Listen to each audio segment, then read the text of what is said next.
Om Swastiastu. Perkenalkan, nama saya Tirsa Devayanti Aronggear. Di sini saya akan mempresentasikan mengenai praktikum yang telah dilaksanakan dengan judul pengenalan zooplankton di laut. Tujuan dari praktikum kali ini, yang pertama, mahasiswa mampu mengetahui kelompok-kelompok hewan yang bersifat planktonik di laut. Yang kedua, mahasiswa mampu mengenal bentuk-bentuk morfologi dari zooplankton di laut. Yang ketiga, mahasiswa mampu mengenal dan melatih keterampilan tentang teknik pengambilan sampel plankton. Yang keempat, mahasiswa mampu mengenal dan melatih keterampilan tentang teknik pengamatan dan identifikasi plankton. Landasan teori. Organisme yang berada di dalam air sangat beragam dan dapat diklasifikasikan berdasarkan bentuk kehidupan atau kebiasaan hidupnya, yaitu bentos, peripiton, plankton, nekton, dan neuston. Plankton merupakan organisme yang melayang atau mengambang di dalam air. Kemampuan dari geraknya, kalaupun ada, akan sangat terbatas. Hal ini membuat organisme tersebut selalu terbawa oleh arus. Plankton dapat dibagi menjadi dua golongan, yaitu fitoplankton atau plankton nabati dan zooplankton atau plankton hewan. Alat dan bahan. Alat yang pertama adalah jaring plankton. Selanjutnya adalah botol flakon, mikroskop binokuler stereo dan mikroskop binokuler biasa, cover gelas, mikropet, ember 15 liter, larutan formol alkohol. Prosedur kerja. Yang pertama, menyiapkan tali rafia dengan panjang 20 meter sebagai line transit.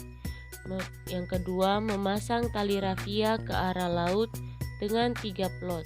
Plot pertama dibentangkan panjang 1 meter, plot kedua dibentangkan dengan panjang 20 meter. Masing-masing plot akan dijaga oleh 1 orang praktikan. Yang ketiga, mengambil air laut dengan ember bervolume 15 liter, lalu menuangkannya ke dalam jaring laut plankton. Posisi ember ketika mengambil air laut adalah menekannya ke bawah sampai terisi penuh dengan air laut. Yang keempat, menyiramkan air dari jaring plankton apabila terdapat plankton pada jaring plankton. Yang kelima, melepaskan botol plankton yang telah berisi plankton pada jaring plankton. Yang keenam, menuangkan seluruh isi plankton tersebut ke dalam botol flakon, kemudian menambahkan zat pengawet atau formol alkohol sebanyak 3 tetes. Yang ketujuh, mengamati isi botol di bawah mikroskop, kemudian identifikasi untuk mengetahui kedekatan taksonomianya. Yang kedelapan, mencatat hasil pengamatan dan mengidentifikasinya dengan mengisi tabel di bawah itu. Yang pertama adalah Daphnia sp, berukuran antara 0,2 dan 5 mm. Pembagian segmen tubuh Daphnia hampir tidak terlihat.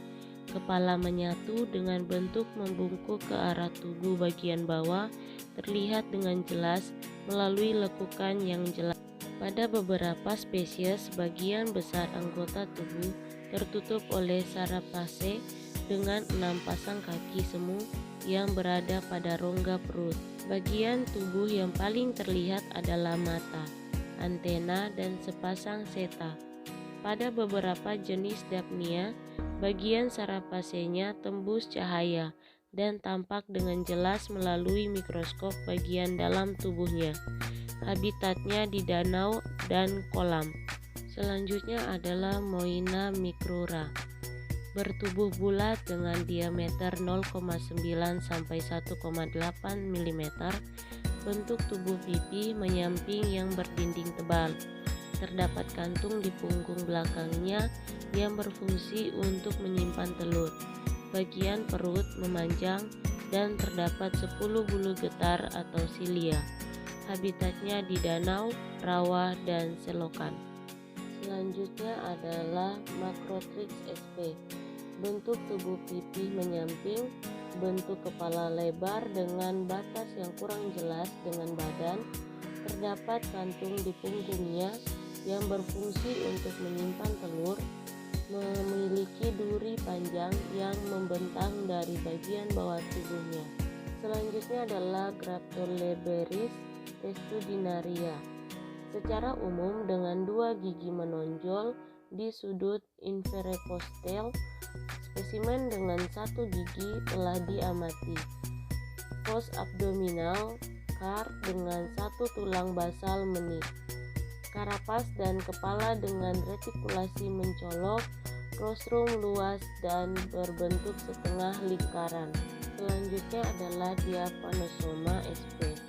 Bentuk tubuh dari Diaphanosoma sp adalah oval, transparan, dan badan tertutup karapas. Mempunyai sepasang mata menjemuk yang selalu berputar dan sangat sensitif terhadap sinar. Tubuh terbagi menjadi 3 bagian, yaitu kepala, dada, dan abdomen. Kepala dan dada bergabung membentuk cephalothorax. Perkembangbiakan secara dioikos sepanjang tahun dan bereproduksi secara parthenogenesis dalam lingkungan yang baik, yaitu telur dierami di dalam kantung pengeraman, dan anak yang dihasilkan selalu betina. Diaphanosoma sp memiliki kaki datar yang berguna menimbulkan arus air untuk membawa oksigen dan partikel makanan. Selanjutnya adalah undila. Undila memiliki tubuh bersegmen, memiliki 2 antena berwarna abu-abu kecoklatan. Bagian kepala terlihat keras dan memiliki ekor dan beberapa pasang kaki. Mempunyai habitat di pantai. Selanjutnya adalah Oitona. Oitona memiliki sepasang antena pertama yang panjangnya 6-17 segmen.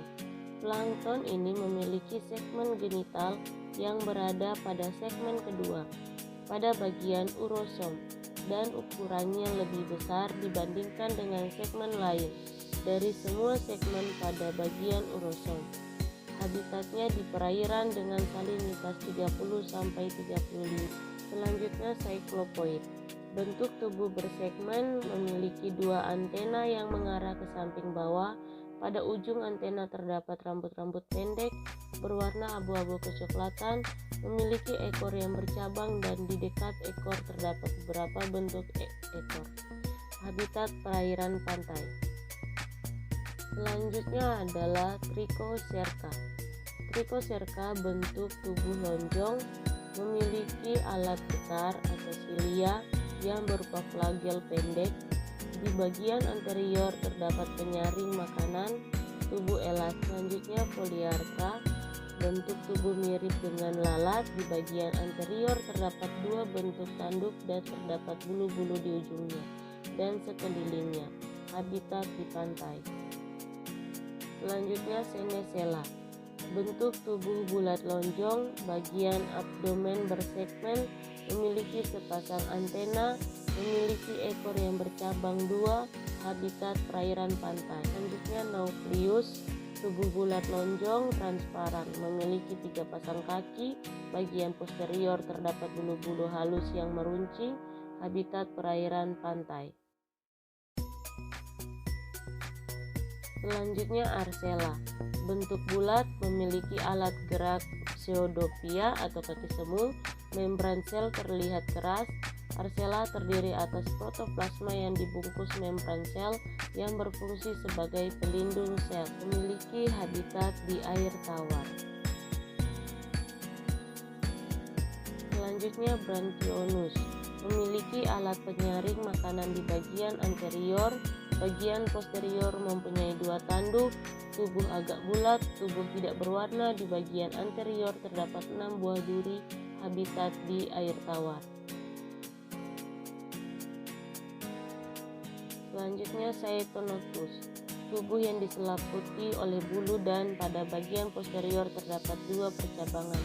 Kebanyakan gastrosita berukuran mikroskopis antara 40 sampai 1000 mikron, namun beberapa spesies mencapai 4 mm.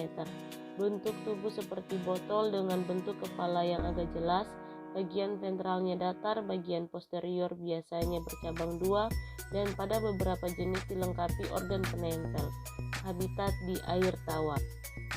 Selanjutnya Soloteka, memiliki kaki yang digunakan untuk melekat pada substrat, tubuh tidak berwarna atau transparan, dan bertubuh elastis atau dapat memanjang dan memendek. Edmondson menjelaskan bahwa Soloteka memiliki kaki yang dapat memanjang dan memendek. Kaki ini biasanya digunakan untuk menempel pada substrat kayu maupun tumbuhan air. Habitat air tawar. Selanjutnya Paramecium. Zooplankton ini memiliki tubuh tidak berwarna atau transparan, berbentuk bulat memanjang, memiliki silia di seluruh tubuh, dan bergerak dengan menggunakan kontraksi tubuh. Habitatnya di perairan air tawar, salah satunya pernah ditemukan di perairan Danau Ranupani dan Ranu Regulo. Selanjutnya Tropocyclops, memiliki tubuh bersegmen, memiliki 2 antena yang mengarah ke samping atas, berwarna abu-abu kecoklatan, bagian kepala terlihat keras dan membulat, memiliki ekor yang bercabang dan mendekat ekor terdapat beberapa bentuk seperti ekor. Habitat di air tawar. Selanjutnya adalah Monostela. Zooplankton ini mirip dengan Lapadella, tetapi ekor tidak bercabang. Memiliki alat penghisap makanan di bagian anterior yang menyerupai tanduk. Tubuh tidak berwarna atau transparan dan bertubuh elastis. Habitat di air tawar. Selanjutnya Lepadella. Zooplankton ini memiliki alat penghisap makanan di bagian anterior, menyerupai tanduk, mempunyai ekor bercabang 2, lancip dan bersegmen. Tubuh tidak berwarna atau transparan dan bertubuh elastis. Habitatnya di air tawar. Sekian dari presentasi saya. Mohon maaf bila ada tutur kata yang salah dan saya ucapkan terima kasih. Om Santi Santi Santi Om.